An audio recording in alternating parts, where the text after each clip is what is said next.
rumors of our demise are greatly exaggerated.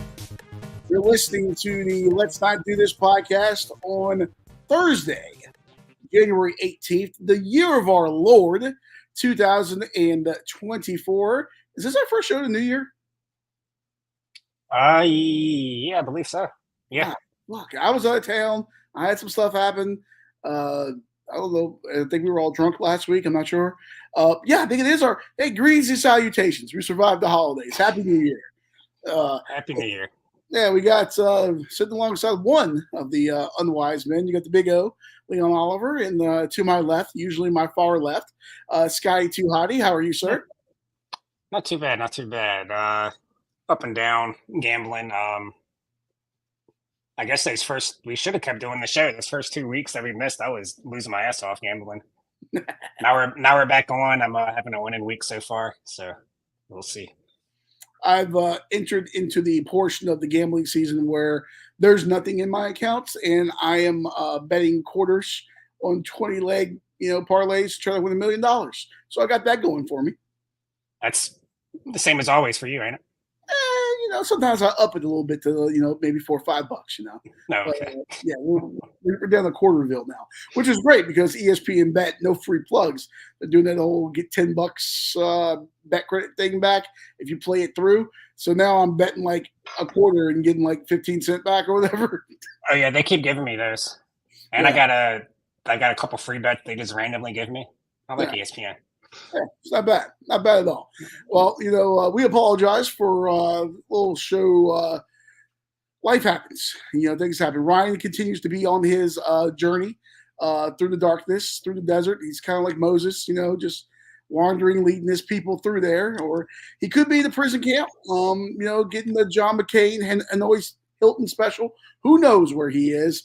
But go with God, Ryan. Let's not joke about prison camps right now. Not the best time. Probably not a good idea.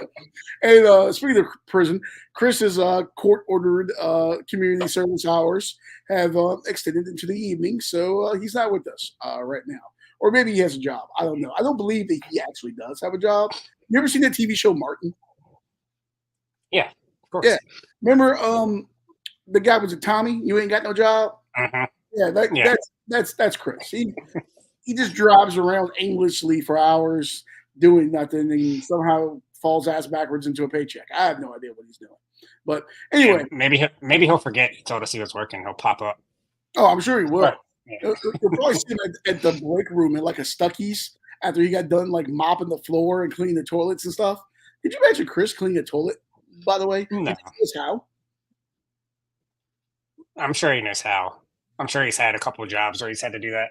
I don't know if he knows how. I don't know if he knows how to properly use one either. So he just goes outside. Yeah. Listen. I know the county. Well, you're from the same county too, but I'm going to give you more leeway than him. He goes out in the sticks. I know the bars that he goes to. I'd rather go outside than go to the bathroom at some of the bars that Chris goes to. Our county's not that bad. Yeah. Yes, the bars he does go to are not great.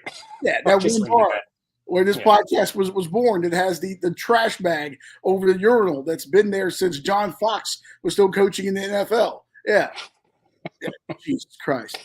All right. Well, speaking of the NFL, we got that on the docket today. We'll talk a little bit about the divisional round of the playoffs as we get down to the nitty-gritty. We got some weird stories coming up here too. And then one of my favorite things, Cam McCormick, which just sounds like a terrible name. Cam McCormick, tight end, University of Miami, has been granted by the NCAA his 9th year of eligibility. Mr. McCormick, apparently, Scotty, graduated high school in 2016. He was in the same graduating class coming out of high school, same recruiting class as one Jalen Hurts and one Nick Bosa. And he went to the University of Oregon, where he apparently had some injuries, redshirted and stuff like that. Then, of course, 2020, everybody got the extra year for COVID. Finally had a healthy season in 2022. Was a big factor for the Ducks. Transferred to Miami last year. following Mario Cristobal to Miami, and then has now gone ahead and petitioned in the NCAA has given them a 9th year of eligibility. What say you? What are we doing? Like, I understand, like, the COVID year and redshirt, so that's 5, 6, but anything over that, 9 years. This guy is old enough to be Josh Giddey's father-in-law. Like, what are we doing? 9 years? Like, how old is this guy now? I meant to look that up. That's bad for producing on my part. So he'll probably be 27 when he graduates? Well, if he even graduates, but when he's done playing football. Dude, let me tell you, if you're in college, that's a third of his life he's spent in college. In college. Hey, we should all be so lucky. All right, think about it. A third of his life, and it's not like he went to Boogaloo State University. Like he's at Oregon and at Miami. These are big time programs with money. So he's at great trainers, athletic facilities, food, getting educated. If we should all be so lucky to experience 9 years of top level college, much less top level collegiate athletics, what do you think this guy's majoring in?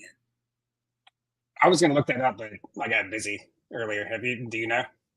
I am searching for it right now, but he's got to be like. Can you take 9 years of university studies? Is that a thing? Oh my God! Could you imagine if it is like university studies or it can't be communications? It just it just can't be communications. I'm on his Oregon bio right now. I don't know why that came up before the Miami bio. I'm searching through the Oregon bio right now, and it does not look like he had a major listed. I don't think Oregon listed him on there. At least they didn't in 2022. I mean, who knows? If you can, pick up a crayon, you can probably go to University of Oregon to play football. So, I don't know. Sports management. Sports management. Okay. He's not. I'm just kidding. I just made that up. Oh, really? I was about to be he's going to be the Cowboys coach next year. That's why they brought back McCarthy for one more year. Oh my God.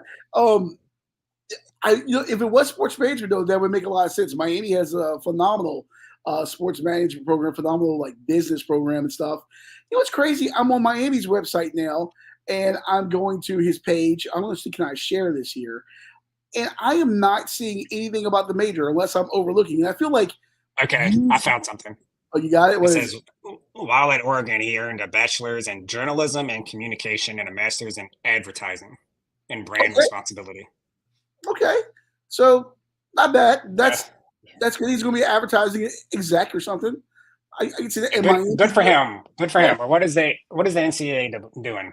Like, what's going on here? Oh, okay. I was sharing his Miami bio, and I wanted to point out to you that I couldn't find the major on the Miami bio, but if you want to get some NIL stuff going for him, Miami has made that front and center right here. So if you want, maybe we can get him to do a social media post for us. Yeah, sure. Maybe Insure will sponsor him. Yeah. You know what? We lose one old guy in Ryan, and we bring in Cam McCormick. Does it list when his birthday is? I feel like bios are completely different now than they were before. It used to have majors and birthdays. Now it's like I think this guy's a fraud.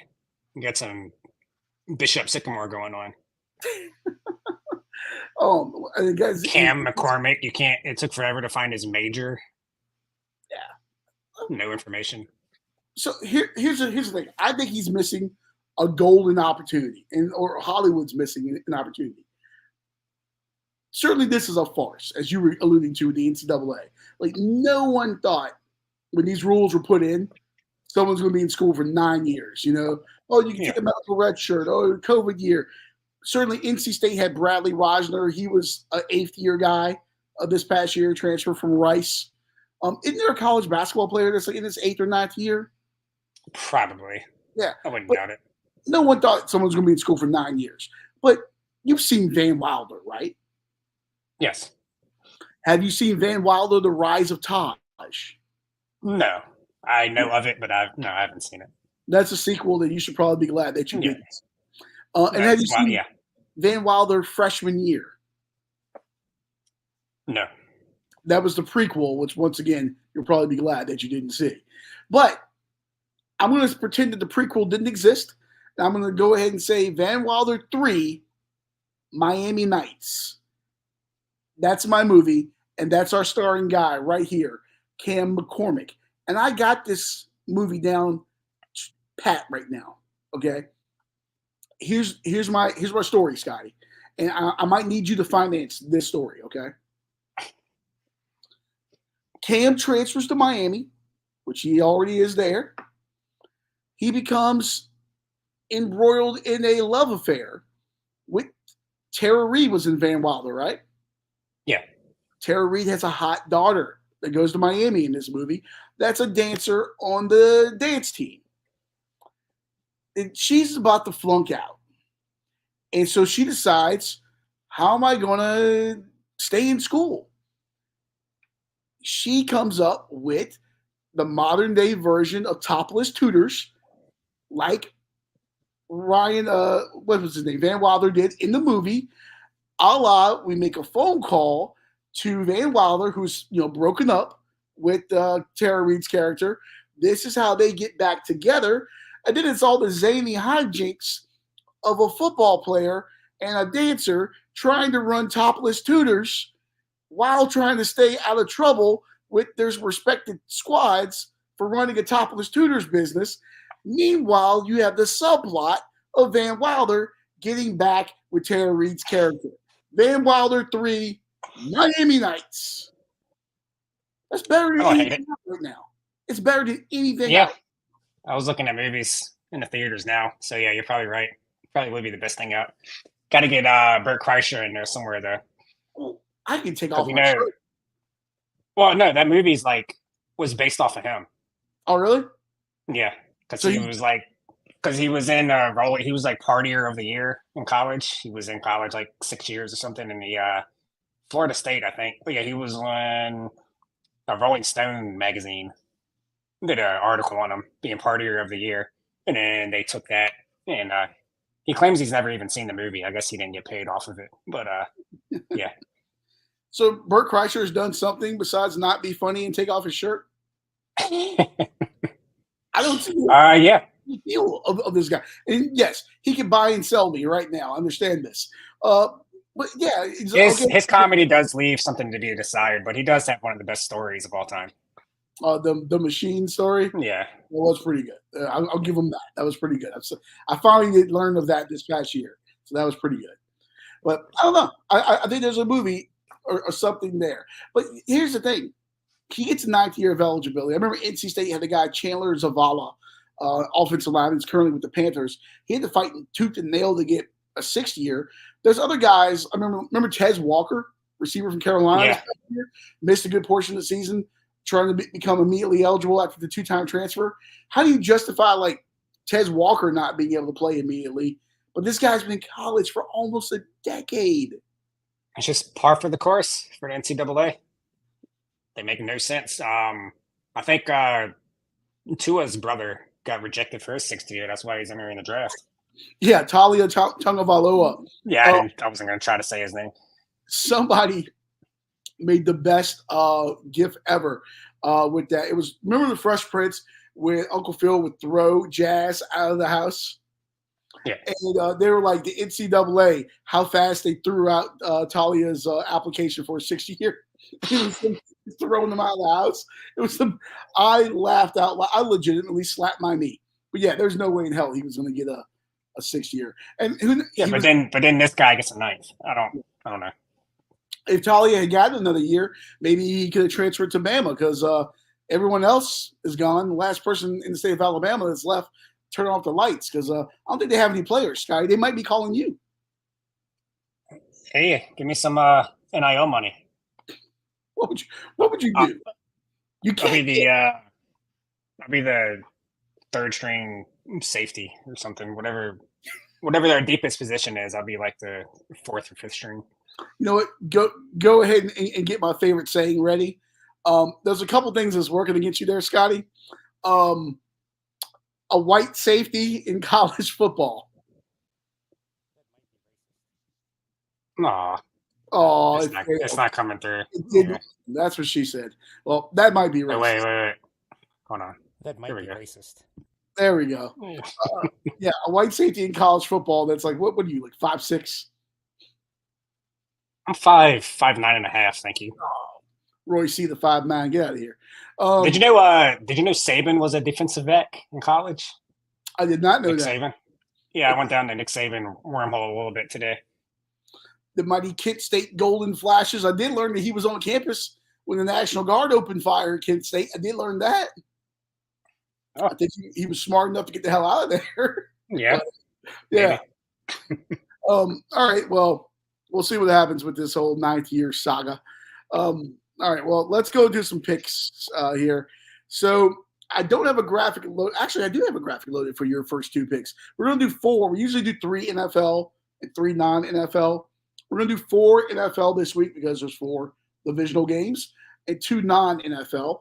So, Scotty, I will start with you right now with your first non-NFL pick. And I'm going to go in chronological order. So this is the thing that's tonight right now.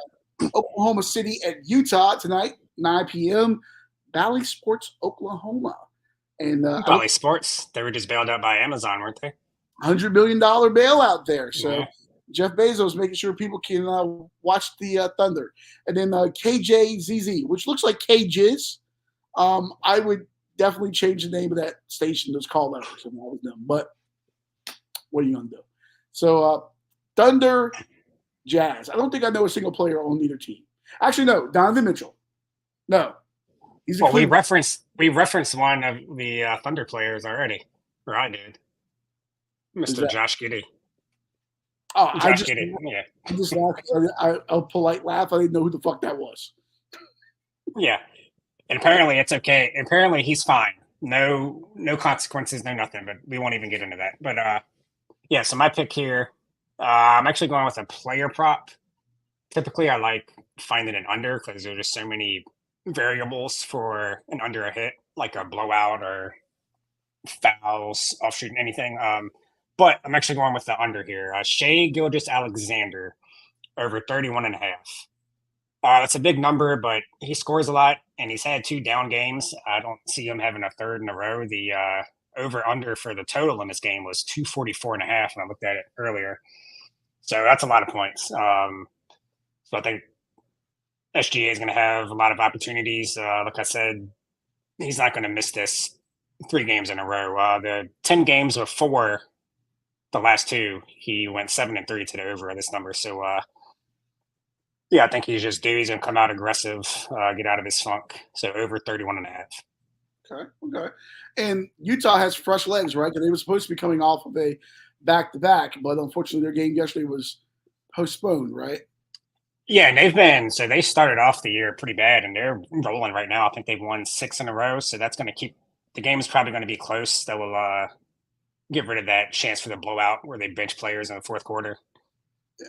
And their game against Golden State postponed yesterday due to the tragic passing of that Golden State assistant coach. Yeah, crazy. Really sad story there. But okay, well, we'll see what happens there. And then next up for your non-sports here, Saturday, you have UFC 297. Which are they going to retire the numbers at some point? Are we going to get UFC 1000? No. Yeah. Just keep going with the numbers. They're not going to name everyone because they're doing one every week. Can't come up with a new name every week. Yeah, I guess so. I saw things come out the other day about UFC 300. I was like, but we have another one that's coming. I guess they're just booking these things like months in advance. Yeah. Well, yeah, okay. 300's like their because of the round number, of course. That card's gonna be stacked. Okay. But 297, who's on the docket this weekend? So I'm going with the main event, Sean Strickland versus Dricus du Plessis. Hopefully I said that correctly. So the odds are pretty close here. I think I'm going with the challenger here, du Plessis. He was, the last time I looked, you could get him at minus 105. So UFC, this is about as close as you can get. You're barely ever going to see a pick 'em. So this is, pretty close odds here. I just don't – Sean Strickland's a good fighter. He's a champion for a reason, but he just doesn't strike me as somebody that's going to hold on to the belt for a long time. And this is a 5-round fight. Du Plessis has the clear power advantage. I just think Strickland's not gonna be able to go 5 rounds without getting caught. And I just think Duplessis, he has more ways to win. Strickland does have pretty good takedown defense, but I still think he's going to get taken down at least once here. And yeah, whether he finishes him, I think he'll end up getting the finish. But either way, I think we're going to see a new champion. Sure. And there's bad blood between these two guys, right? Yeah, I mean, I don't know if it's more bad blood than usual. I mean, I think they're just kind of selling the fight. But yeah, both of these guys, that's who Sean Strickland is anyways. He's going to talk shit to anybody. So yeah, I don't know if it's real bad blood or if they're just trying to sell the fight. Or sell some pay-per-views. Okay. Yeah. I may be confusing them. Who are the two guys that got into a fight in the crowd? That's them too. Oh, okay. Well, yeah. So yeah. If you start scrapping in the crowd, that's a bad blood, as Taylor Swift would say. Hey, look at that. First Taylor Swift reference of the podcast. Yeah. Yeah, we got that going. Maybe the last. I don't know. Hopefully the last. All right. Yeah. All right. So me, you know me, I got to go off the beaten path here for my two non-NFL. I am going to start tomorrow morning, Iraq and Japan, the AFC Asian Cup, 6:30 a.m. Paramount Plus. I will be up and watching that. And as soon as I did this, my notes have kind of gone away from me on my phone. But Japan has a goalie. I don't know who's going to be between the pipes for Japan tomorrow. They've been kind of splitting time a little bit with their goalies. But they have a goalie last name Suzuki that was born in America. And he was born actually in Little Rock, Arkansas. And his father is African-American. His mother's Japanese. At a young age, they moved to Japan. And he's become quite the soccer standout. He's 21 years old, if I remember correctly. Samurai Blue, that's what they call the Japanese national team. They are quite strong. Should be the favorites, pretty much are the favorites to win the AFC Cup. Iraq had a good result last time out for them. They are a very scrappy team. They are missing one of their best players due to injury, and then another one is out right now pending the birth of his child. So we'll see what happens there. Japan's roster is loaded. A lot of these guys play in top flight European competition. For this one here, I am going to go, and I just clicked off of it as I was going to my second one. So I do apologize as I tap dance here a little bit. But I'm going to go with Japan 2-0. Actually, I'm going to go with the correct score. Japan 2-0. And I had the odds on that. ESPN bet has that at plus 525. And I'm going with Japan 2-0 over Iraq there. Uday and Uday and Kuz, what were the Saddam sons? Uday, I forget. Well, they're both dead. One of them was like running the Olympic sports program and something like that, like torturing athletes. Iraq won't have to worry about that, though, thankfully. All right. Then on Frozen Pond tonight, Toronto at Calgary. Two teams don't like each other very much. Well, Calgary doesn't like Toronto. I don't think Toronto cares much about Calgary. But two teams going in different directions right now. Leafs have lost 4 in a row. Flames, red hot. See what I did there? They've won 4 in a row. Mitch Marner taking some heat for the Leafs, saying, hey, they're playing amazing hockey, but at the same time, they've lost 4 in a row. They've been blowing leads. I don't think fans want to hear how great you're playing when you continue to cough up leads and you've lost 4 in a row. There's a lot of talent in that locker room. Too much talent to be playing at the level of hockey that they're playing right now. That being said, Calgary's always a tough barn to go into, and they reeled off 4 in a row. Vegas likes the Flames. Vegas likes the Leafs tonight. They are the favorite despite losing 4 in a row. I had that in front of me here. Sorry. As I pad again. They were minus 135, Toronto is. I'm actually going to go with Calgary here, plus 115. But I'm also going to tag that with under 6.5. And the under 6.5 is plus 105. So when you put that together, Calgary money line and under 6.5 goals, that gets you at plus 333. So I'm going with the Flames and under 6.5 tonight from the Scotiabank Saddle Dome there in the lovely city of Calgary. And I don't know where the All right. accent has come from here. That might be racist. And you know what? I'm going to blame the non-alcoholic beer that I am drinking right now. New year, new me. Athletic Brewing. Go ahead and sponsor us. It's actually not bad. Have you ever had this beer? I've never had a non-alcoholic beer ever. Some are quite terrible, but this one actually not bad. Full body, lots of flavor. Tastes like an IPA actually. I could drink these. Oh, and the kid's name for Japan, Zion Suzuki is the goalie. So you don't hear that one. Yep. Not going any further than that. You don't hear that one much. All right. You said his dad was. His dad's black and his mother's Japanese. All right, that checks out. Yeah. You got to go hit the button. Hit the button. That might be racist. Zion Suzuki. You don't see that every day. I'm hopefully he's in the goal for Japan tomorrow. All right. So we're going to the NFL now. So I get my stuff pulled up here. We'll just go back and forth on this since we all got the same 4 games. Houston at Buffalo Saturday. Houston at Baltimore Saturday 4:30. They put this game on everywhere. ESPN, ABC, ESPN Plus. Unlike last week with the Chiefs game on Peacock, you'll definitely be able to find this game. So yeah, I'll let the floor open up for you on this one. So are we picking just straight up, or are we doing whatever we bets for each game? Yeah, okay. our bets. Yeah. I know the public's all over Houston plus 9.5, but I just have a feeling Baltimore is going to come out and just make a statement and just run all over these guys. I think they're going to win by double digits. Houston's just a very young team. CJ Stroud has been remarkable, but I kind of think this is where he, I guess, meets his rookie moment. I don't know if I call it that, but I think they've kind of just hit, as far as they're going to go, they've hit their plateau, I guess. Good story. They overachieved this year, but I think the Ravens are, I feel like this is their year. I feel like they're going to come out and make a statement. We've seen Baltimore in this spot before where they've been, the top seed. And what was it, 2019 when they lost to Tennessee, I want to say, in the playoffs? Yeah.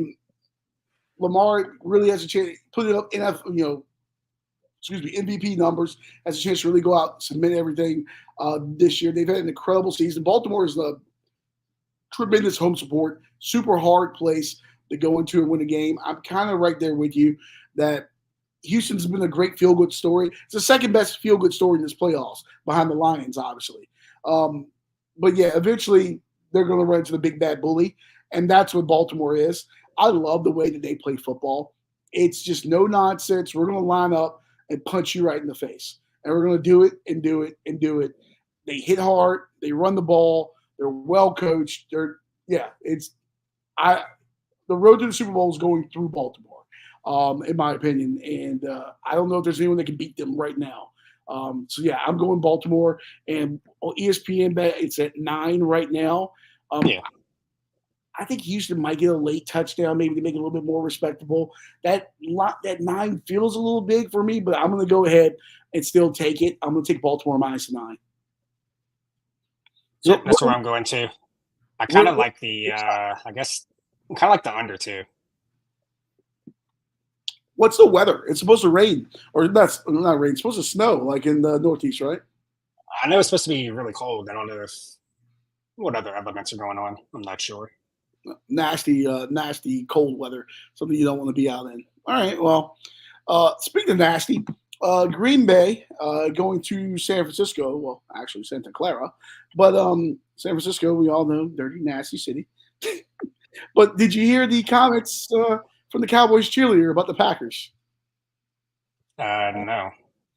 There's a Dallas Cowboys cheerleader that took to social media, and this video is going around now, that the Packers were the rudest team that she's ever encountered. Apparently, they were getting in the cheerleaders' faces and yelling. She said after they score, like screaming at them and stuff, which I don't remember seeing this during the game. albeit Green Bay scored a lot, but I still don't remember seeing this. I feel like the cameras would have caught this and somebody would have pointed it out.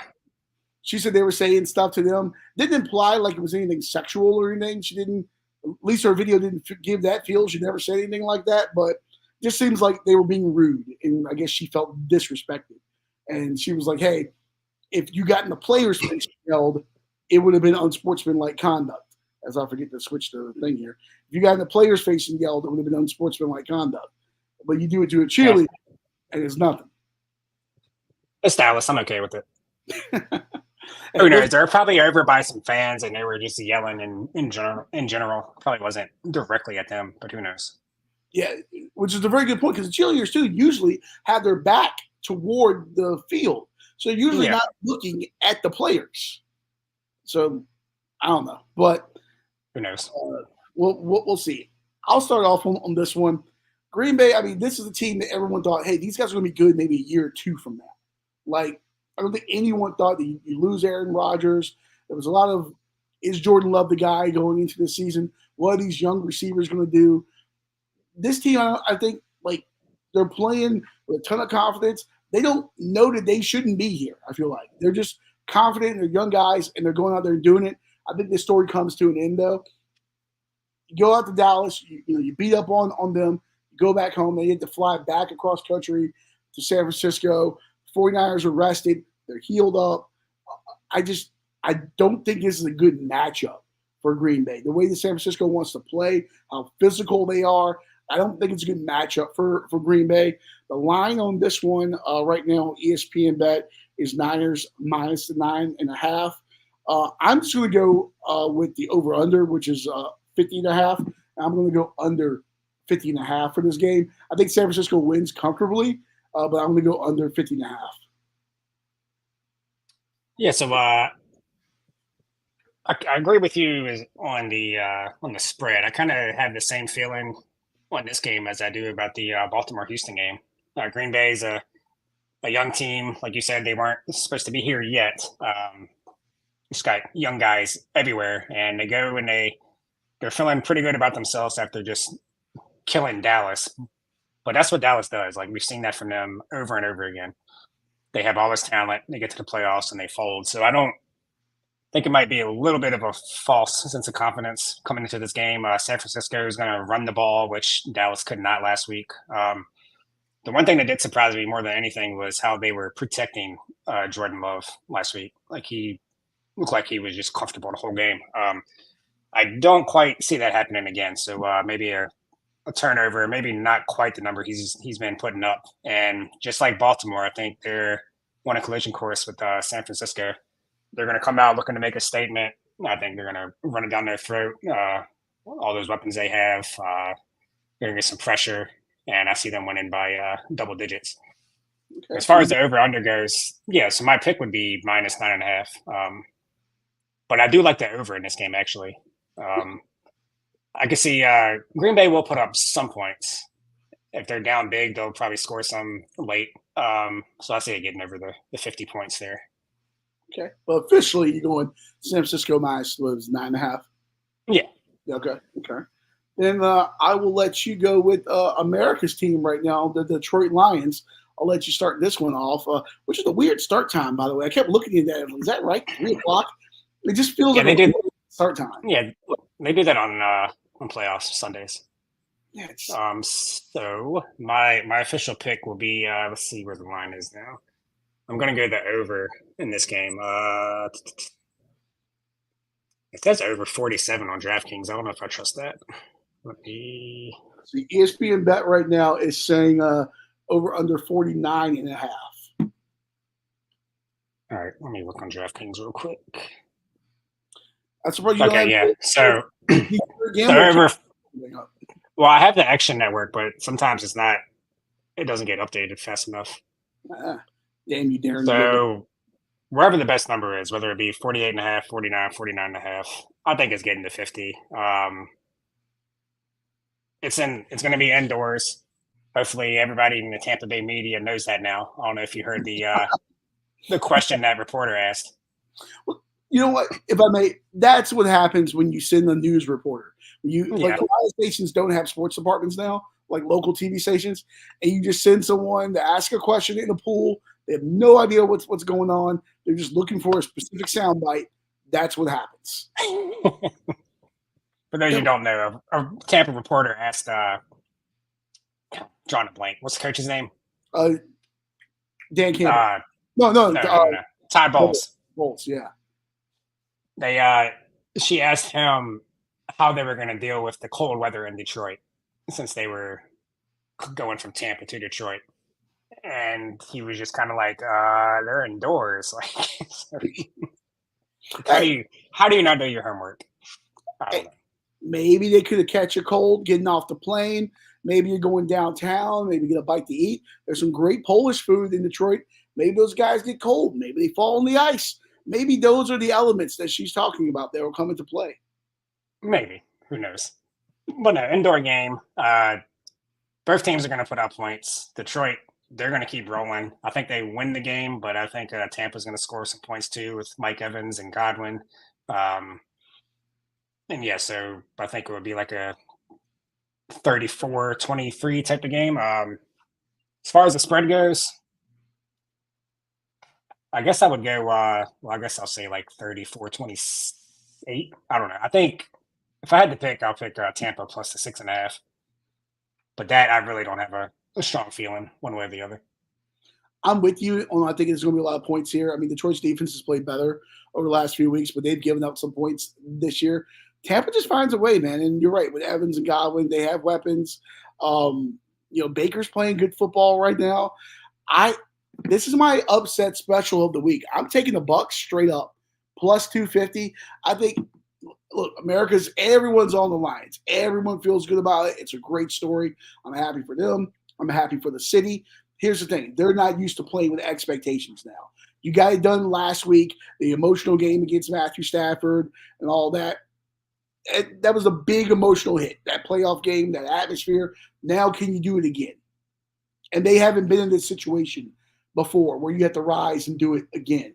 And, I know we're years removed away from the Super Bowl with Tampa Bay, but still there's a lot of guys that have made deep runs to the postseason with them. There's guys that have been there before. I'm going with Tampa on the road. I feel like, I feel bad for the people of Detroit, but last week was your Super Bowl.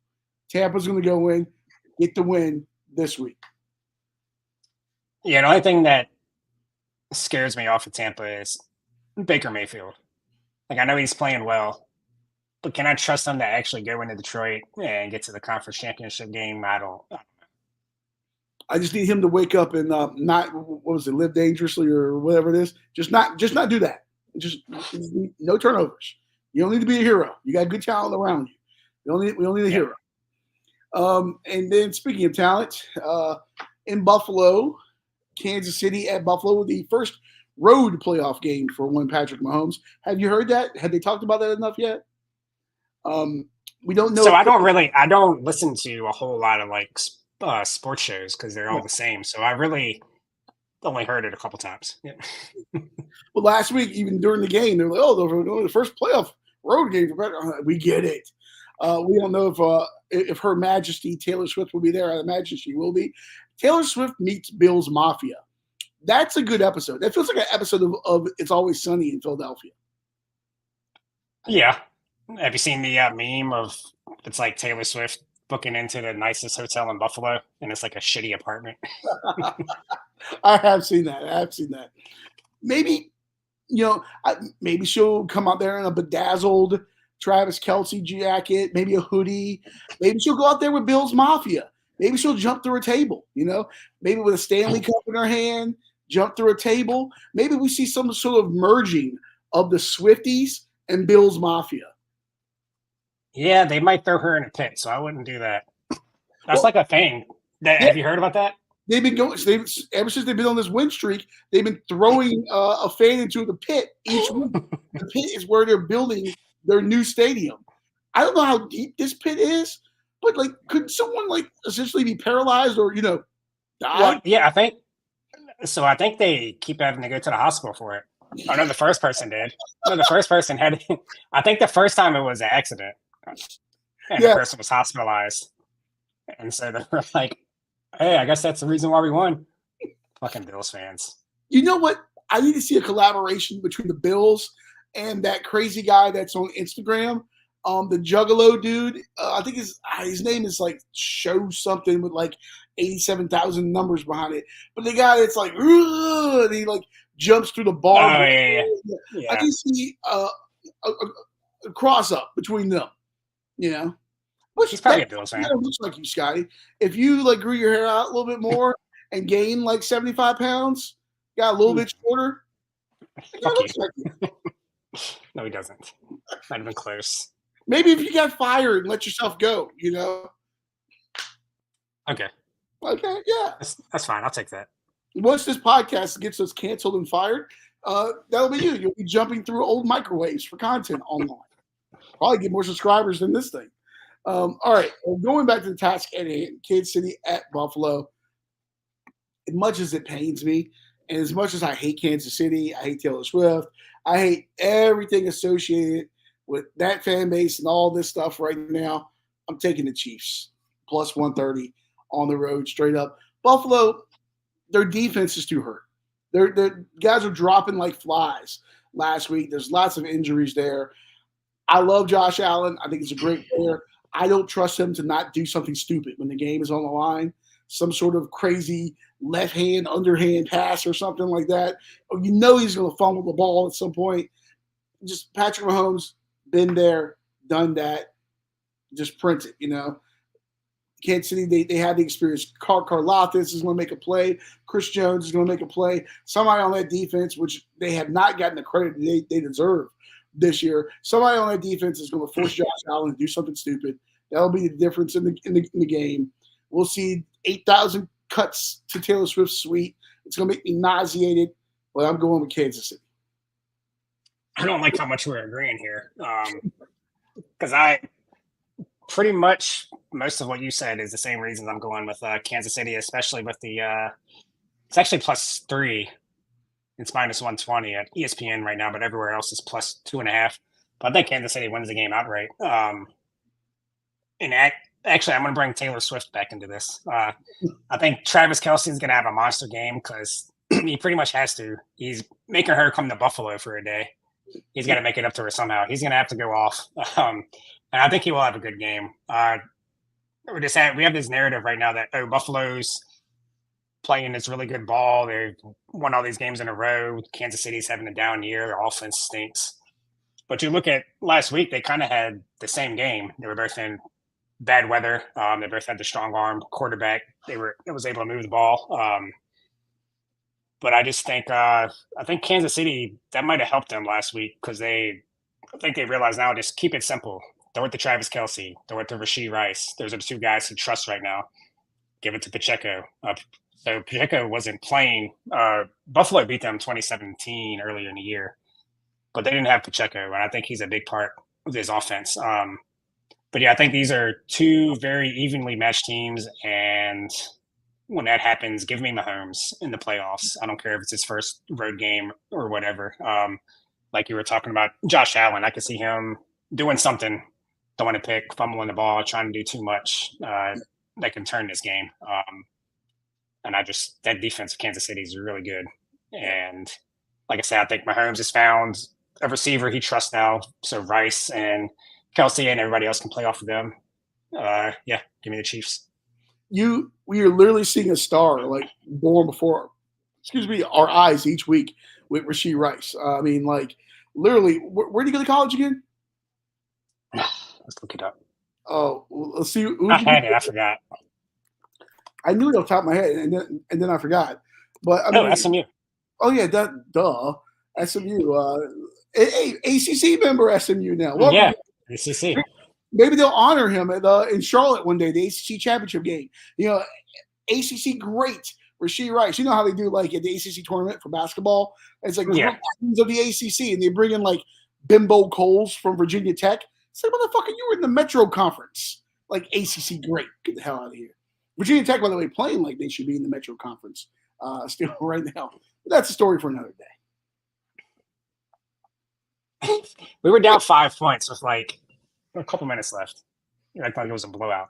5 to Virginia is like 25 to somebody else. God, I don't agree with that. That game was awful to watch yesterday. It was like watching two old people fuck behind a target. It was terrible. Yeah, I'm glad I missed the first half. Jeez, dude. All right, so I'm on Kansas City money line. You're on Kansas City money line here as well. That's my bet for the podcast. I'm taking the 2.5 points. Okay, podcast, you're taking the 2.5 points. There we go. All right, so that puts a bow on the betting portion of it. If you like this, make sure you subscribe. You can follow us on YouTube as we are right now. Make sure to hit that little subscribe button, and then Twitter, X, Facebook, Instagram, all that good stuff. Be a friend and tell a friend as well. All right, some non-sports stuff here before we get out of the door here, Scotty. Can we talk about one more sports thing? Yeah, what's that? Can we talk about the Cowboys keeping Mike McCarthy? Oh yeah, I had that on the rundown. I totally forgot about that. Yes, the floor is yours, sir. Mike McCarthy still gainfully employed by one Dallas Cowboys. That sounded you was crying. Like, what are we like? Are they just not going to make any changes? I don't understand what's going on. They're just. He looked at the last 4 or 5 years. I don't know how long he's been there. 4 or 5, I think 4. But he looked at the last 4 years, all this talent he has, and he's like, "Yep, let's just run it back. Next year is going to be different." Like, no, like you got to change something. You got to change either the quarterback or the coach. And it's a lot easier to find a coach than it is a quarterback, especially if you don't have a high draft pick. I don't know. The only thing I could think of is maybe Jerry Jones talked to somebody that was some coach, and they're like, "Yeah, I just want to take a year off, and then I'm coming back."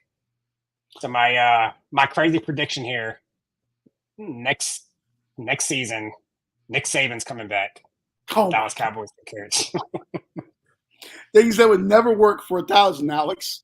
That's the only thing I could think of why you would bring McCarthy back. There's no other coaches out there that are going to take a 1-year hiatus. I mean, I don't know. I can't. I don't know. I don't know what's going on. I'm along the same lines, but I'm not taking it that far with good old Nick. But I'm along the same lines that their guy isn't out there right now. And everyone's like, "Oh, well, Belichick's out there." That would never work. Those two egos in the same room, he's not going to see that kind of control that Bill would want. Same thing with Jim Harbaugh. Those two egos wouldn't work. Harbaugh's going to want a ton of control. And even though it's Harbaugh, they're looking at immunity clauses potentially in the Michigan deal. I'm not so certain that he's not going back to Michigan. He tends to have this NFL flirtation all the time now.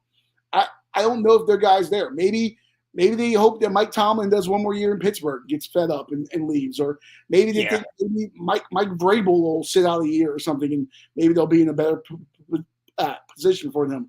I just don't think there's someone – it's Dallas, so you're going to have a big name. You're not just going to get some coordinator from somewhere. It has to be someone that you're going to make a splash with. And I feel like they don't – there's no one that would make a splash that would work in their ecosystem that's out there right now. Yeah, maybe they put some feelers out. Wasn't getting anything they wanted. So maybe, I don't know. Like, Tomlin makes a lot of sense too. I don't know if he would want to go to Dallas, but it does feel like maybe next year might be his last year in Pittsburgh. So maybe. I don't know, it's just crazy to me to bring him back. I don't know. You're kind of throwing next year away. Like, yeah, you'll make the playoffs again probably, but you're not doing like I don't know. I feel like they have a Super Bowl window as much as I hate to say it. And you're kind of wasting it. Well, you bring up a good point. Like, you make the playoffs again. What happens? I have some people that are close to me that are Steeler fans, and I had the conversation about Pittsburgh. The worst thing for them possible was to make the playoffs again this year. And then you saw how they played. They went and bowed out. And, everyone talks so much about this. Oh, Mike Tomlin's never had a losing season, blah, blah, blah. Okay, well, you've been just better than mediocre for, the last 6-7 years, essentially. In Pittsburgh, they've kind of really been a non-factor. I mean, they had the 1 year, what were they, like 12-0, 13-0 during COVID. Then it all came tumbling down. Lost to the Redskins. Yeah. No, they saw the Redskins. No, they were the football team then. The football team looked the Steelers on Wednesday afternoon football during COVID, during those weird times. I think we did that to them twice, so I might be thinking about like 10 or so years ago. Yeah, but it's like when the Wizards had team with like Gilbert Arenas and Antoine Jameson and all them and Caron Butler, and they would keep making the playoffs. You keep losing to Cleveland, and you lose to this, you lose to that. Okay, what does being the 7, the 8 seed continually do for you? And you go to the playoffs and lose. Like you're just a little bit better than average. At some point, like in Pittsburgh, like they got to blow it up. And I think Tomlin's a good coach, but I think like that locker room, I think he's lost them. Some of those young receivers, like Pickens and stuff, there's something toxic there. And I feel the same way about like Sirianni in Philadelphia. Well, Steelers got to find a quarterback. Oh, yeah. Hey, it could be a 35-year-old Kirk Cousins could look good in black and gold next year. Maybe a Russell Wilson. Maybe. Yeah, I don't know. Because clearly Kenny Pickett ain't your guy. The two dorkiest quarterbacks in the NFL. No, they would love him in Pittsburgh though. Kirk Cousins. You know he would show up. Yeah. You know he would. If he wins, yeah, they'll love anybody. He'll show up wearing a hard hat, and he'll have like some overalls. He'll carry a lunch pail like he's going to work. Which all these Pittsburgh stereotypes that haven't existed for 30 years because it's a goddamn bacon town now. But everyone's grandfather drove past with the windows down and inhaled some smoke from a steel mill, so everyone's a Steeler fan. Yeah. But they'll eat that shit up with Kirk Cousins. Yeah, with his driving his work van. Oh yeah, to work. Yeah, Mr. Rogers' neighborhood stuff. They'll totally be Kirk Cousins in Pittsburgh if he goes there. Until he starts losing. That's true. Until he starts losing, then they'll become Bubby Brister. Then I'm like, this fucking dork. Which, by the way, that's my test. If someone is a Steeler fan, I just ask them, "What do you think about Bubby Brister?" And if they look at you glossed over and they don't know who Bubby Brister is, then they're not a Steeler fan. Look up Bubby Brister. Those are some lean years for Pittsburgh. All right, what about Nick Sirianni? So I'm a little less surprised. They fell apart. There's no reason why they should have. They started 10-1, and then lost. They went 1-7 in their last 8, including the playoffs. And that one win was against the Giants, I believe.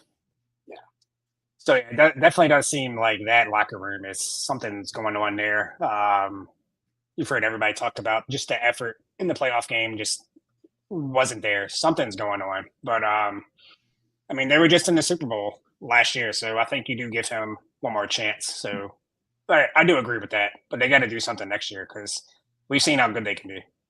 I think A.J. Brown has to go. There's something – not working there with them, and he hasn't been happy most of the season, it feels like.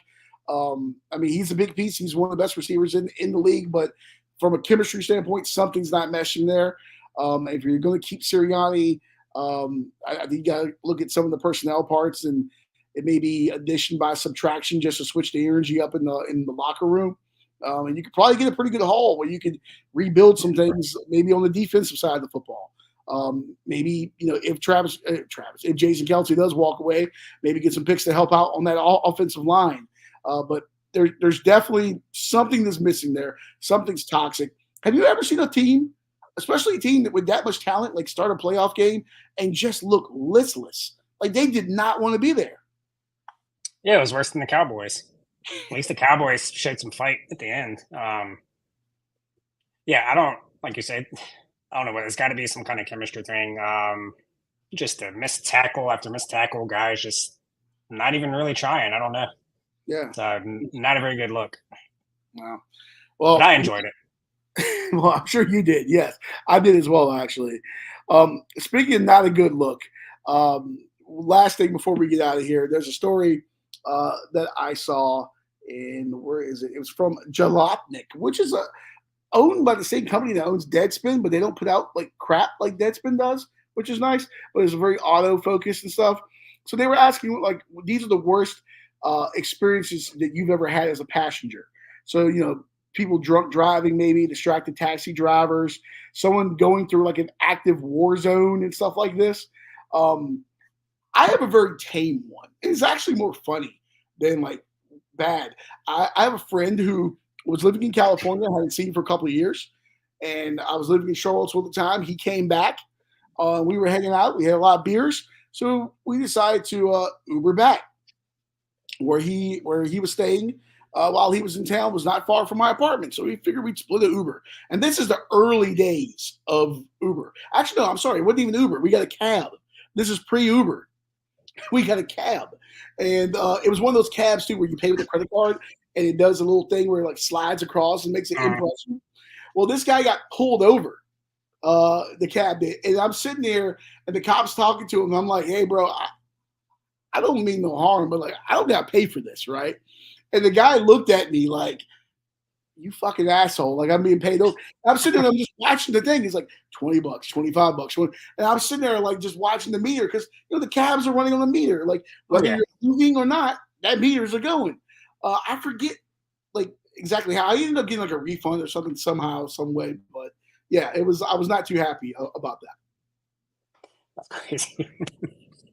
They can't turn the meter off? I think he was just so overwhelmed. I don't think he wanted to make a sudden move while being pulled over. That's my privilege is showing. Go ahead. That might be racist. I don't think this gentleman was from our native land either. So okay. That makes sense. Okay. Yeah. But you've ridden the car with Chris a lot, so there's got to be some scary stuff. I really haven't, only a few times. Because I drove to the when we had the studio, I drove most of the time because his car didn't have a transmission. Yeah, he does have that Fred. You got to pick it up and walk with it. Yeah. So I would say mine is probably half the car story and half just the night overall. It's probably 10, 12 years ago. I ran into an old friend, and you good? Yeah, I'm good. I'm listening to you. Okay. Sorry. Yeah, so I ran into an old friend, and I hadn't seen in forever that I grew up with. We're friends now, but I kind of had like just lose contact with people. But anyways, we ran into him, and he was like, "Hey, me and my friends are going to see some amateur MMA fights at this place." It was the show place, which is tore down now. But it's like, all right, cool. So his friend picks us up in a work van. There's a front seat, a driver's seat, and a passenger seat. There's no seats in the back at all. So we're all just like sitting on buckets, fucking flying around. This guy was crazy. He may or may not have been drunk already when he picked us up. But the whole night was I thought we were just going to go watch some fights, come back, be good. But yeah, so the whole ride is just frantic and sliding, and I'm thinking I'm getting arrested or going to jail that night for sure. But again, I'm just like, all right, I'll be okay. We're just going to go see some fights, come back, we'll be good. So we go to the fights. The driver basically got kicked out because he wouldn't shut up. He was like aggravating everybody. At the I'm like, yeah. Okay. Because everybody was complaining. So we asked him or his friends asked him to leave. So I'm like, all right, is this guy going to be there? And then my friend spilled a whole pitcher of beer on this big ass dude in front of us. Luckily, he brushed it off. But yeah, that whole part was just crazy. And then we go to leave. I'm like, all right, we're going home. Hey, there's this house party downtown. You want to go? I'm like, I mean, no, but I mean, I'm along for the ride, so let's go. The house party ended up being two dudes playing Xbox at their house. So we stay there for 5 minutes, leave, go to the store. My friend drops a 40, crashes on the ground, and this homeless guy. Huh? Who are you with? What kind of people do you associate with? It was an accident. He dropped a 40. It was an accident. But there was a homeless guy in there. He took exception for some reason, tried to fight my friend. So to de-escalate that situation. And so that was before the party. So that happens, you go to the party, come back. The homeless guy is like standing across the street from where the van is. So then that's almost a thing already. And then because he tried to fight my friend again, we de-escalate everything. We finally get in the van to go.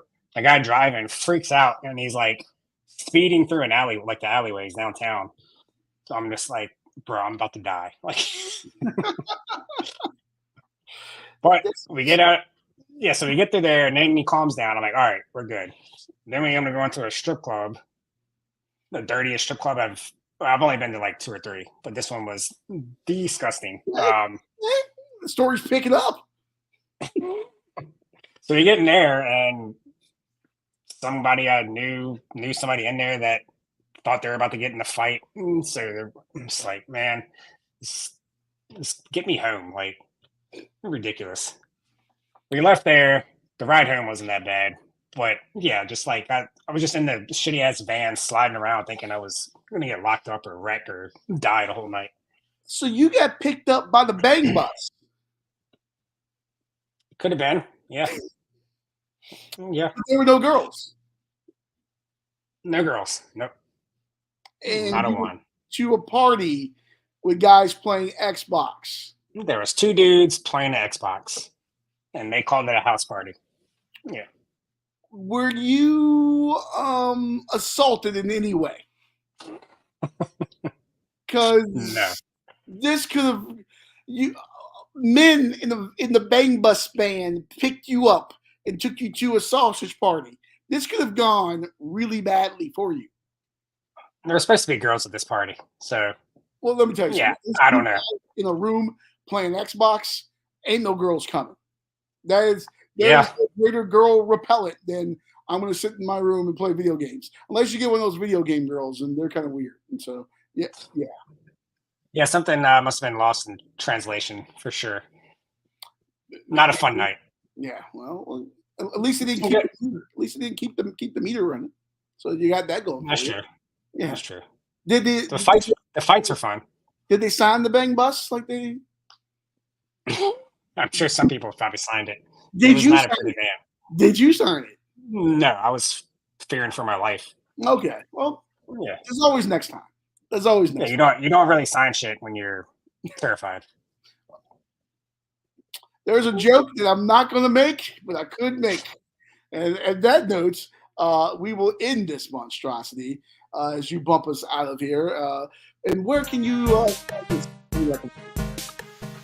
You can find us. Main thing, please go subscribe to the YouTube. The link is right there.